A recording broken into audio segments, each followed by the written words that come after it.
Okay भाई, अस्सलाम वालेकुम। क्या हाल है? सब खैरियत से हैं? तभी ठीक ठाक है। आपका भाई इस वक्त मौजूद है आइबीज़ा के बीच पे, जो कि स्पेन का एक आइलैंड है, और इस वक्त सनसेट हो रहा है। हालांकि सन तो निकल गया यहाँ से, but I am still trying to find a sunset कि यहाँ मिल जाए। आज की वीडियो बनाने का मकसद ये कि यार क्या नाम है, काफ़ी सारे लोग बोलते हैं मुझसे कि इटली आने के ख़र्चे कितने होते हैं और एक्सपेंसेस क्या हैं उसके आने के, तो ज़रा उसके बारे में बताएं आप। तो मैंने कहा अभी मैं यहाँ पर आया हुआ हूँ तो एक वीडियो भी शूट कर लूँ और या आपको एक ज़रा माहौल भी दिखा दूँ। इधर पीछे क्या सिस्टम बना हुआ है, बड़ा अच्छा सा कोई माहौल हो रहा है। बहुत प्यारे से जो है ना सनसेट के व्यूज़ हैं। अभी आई होप कैमरा इसको जस्टिफाई कर सके। बहरहाल, तो इटली आने के लिए जो आपके मेन खर्चे होते हैं उनको मैं ज़रा स्टेप बाय स्टेप आपको बताता चलूँ कि सबसे पहला जो ख़र्चा है वो तो आपका है डॉक्यूमेंटेशन का। ठीक है, तो आप डॉक्यूमेंट्स अपने बनाते हैं। डॉक्यूमेंट्स जो आपके होते हैं उनको आपने अटैच करवाना होता है। वो डॉक्यूमेंट्स आप अटैच करवाते हैं, एटलीस्ट आपका 10,000 रुपये डॉक्यूमेंट पे ख़र्चा आ जाएगा अगर आप मैट्रिक, इंटरमीडिएट और बैचलर्स के डॉक्यूमेंट अटैच करवाएंगे। वो आप रेलेवेंट इदारों से अटैच करवा लें। सेकंड जो आपका ख़र्चा आता है वो आता है आपका आइल्स का। अगर तो आप आइल्स दे रहे हैं तो नॉर्मली आइल्स का जो ख़र्चा होता है वो 50,000 का आइल्स हो गया। $250 नॉर्मली रेट होते हैं उसके। अब देख सकते हैं कि उसका रेट्स क्या बन पा रहे हैं। तो आप जो है वो देख सकते हैं कि आइल्स का जो खर्चा है वो ऑलमोस्ट आपका 50 से 55,000 रुपये का खर्चा आ जाता है। शायद 60,000 हो सकते हैं अभी, तो इसको मैं एक्यूमुलेट कर दूंगा आखिरी इस वीडियो के एंड में।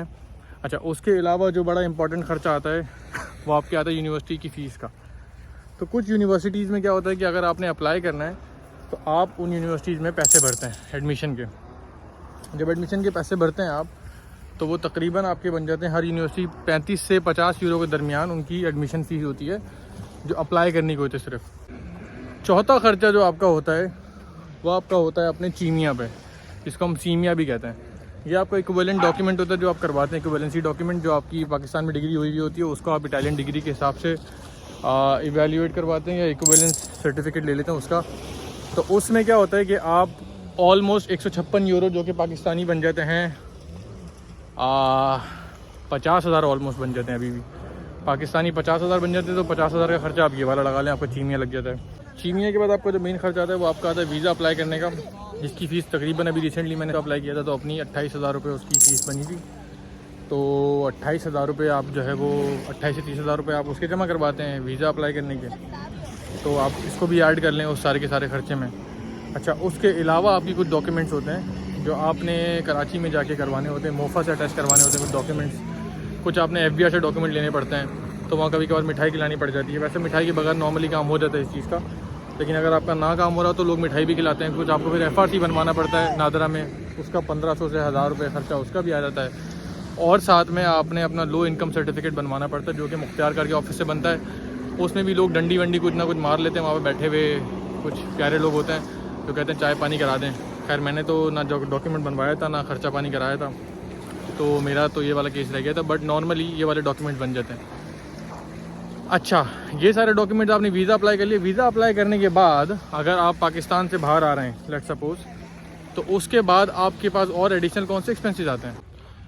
अच्छा भाई, आपने वीज़ा अप्लाई कर लिया। वीज़ा अप्लाई करने के बाद आपके जो मोटे मोटे खर्चे होते हैं यहाँ पर आने के, वो मैं बता दूँ आपको कि आपको अगर इटली आना है, जब आपका वीज़ा इंशाल्लाह लग गया खैर से, तो आपको कितना खर्चा अपने पास रखना पड़ेगा और कितने नॉर्मली आपके एक्सपेंसेस हो जाते हैं। जब यहाँ पर आप आते हैं तो तकरीबन आपको 150 से 160 यूरो भरने पड़ते हैं अपनी यूनिवर्सिटी के इनरोलमेंट फ़ी। तो उसको भी ऐड कर लें, वो भी तकरीबन पाकिस्तानी 50-55 हज़ार बन जाते हैं। उसके साथ में आपने अपना आगे रेजिडेंट परमिट अप्लाई करना होता है। उसके लिए आपको कम से कम 102 यूरो अप्लाई करने होते हैं, भरने होते हैं पैसे। उसके पैसे आप लगा लें 35 से 40 हज़ार रुपये वो लग जाएंगे आपके। अच्छा, आपने ये वाली फ़ीस भर दी सुजूर की अपनी, यानी कि रेजिडेंट परमिट की फ़ीस भर दी, आपने यूनिवर्सिटी की फ़ीस भर दी।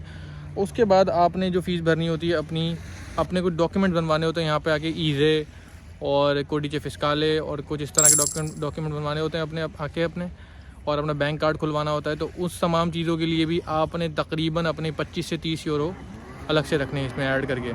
ये वाला खर्चा हो गया। उसके बाद जब आप इटली पहुंच जाते हैं तो इटली पहुंचने के फ़ौरन आपके आते ही आपके हाथ में स्कॉलरशिप नहीं रख दी जाती है। आपको वेट करना पड़ता है कम से कम 2 से 3 महीने स्कॉलरशिप की फ़र्स्ट इंस्टॉलमेंट मिलने के लिए। तो वो इंस्टॉलमेंट आपको मिलती है दिसंबर में। अगर आप सितंबर अक्टूबर में आ रहे हैं तो दिसंबर में आपको स्कॉलरशिप मिलती है। दिसंबर में जब स्कॉलरशिप मिलेगी आपको, तो आप 3 महीने का ख़र्चा अपने साथ लेकर आएंगे अदर देन दीज एक्सपेंसेस जो मैंने आपको बताएं, तो आपका ऑलमोस्ट 1 महीने का खर्चा यहाँ पे नॉर्मली बंदे का रहने का वो 400 से 500 हो जाता है, जिसमें मैं बता चुका हूँ पहले ही कि रहने का, खाने का और ट्रैवलिंग का खर्चा होता है आपका। तो वो खर्चा आप मिला लें तो तकरीबन आपको 1500 यूरो अपने साथ हाथ में लेकर आएँ 3 महीने गुजारा करने के लिए, अच्छे बुरे वक्त के लिए। और आखिरी खर्चा जो बताना भूल गया, जो बीच बड़ा इंपॉर्टेंट खर्चा था, वो था आपके टिकट का। तो टिकट का स्वीट स्पॉट होता है, अगर आप 8 हफ्ते पहले टिकट करवा के रख लें तो आपको एक अच्छे पैसों में टिकट मिल जाता है।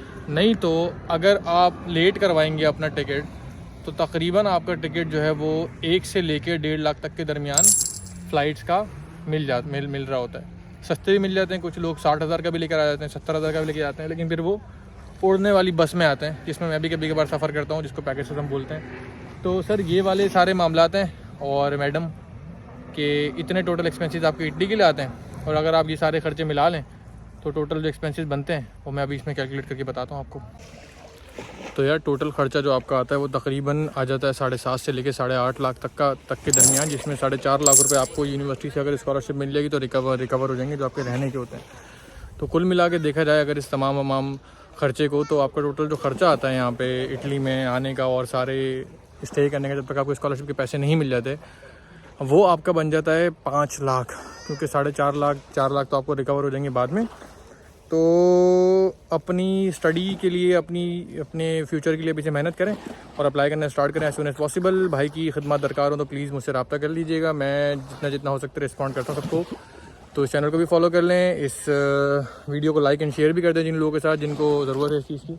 सो I will be really grateful to you guys, and then इंशाल्लाह फिर नेक्स्ट आपसे वीडियो में मुलाकात होती है। अपना भरपूर ख्याल रखिएगा और फिर मिलते रहते हैं नए व्लॉग में, नई जगह पे, नई मोटिवेशन के साथ। स्टडी करो, बाहर आओ, फ्यूचर बदलो और खुश हो जाओ भाई।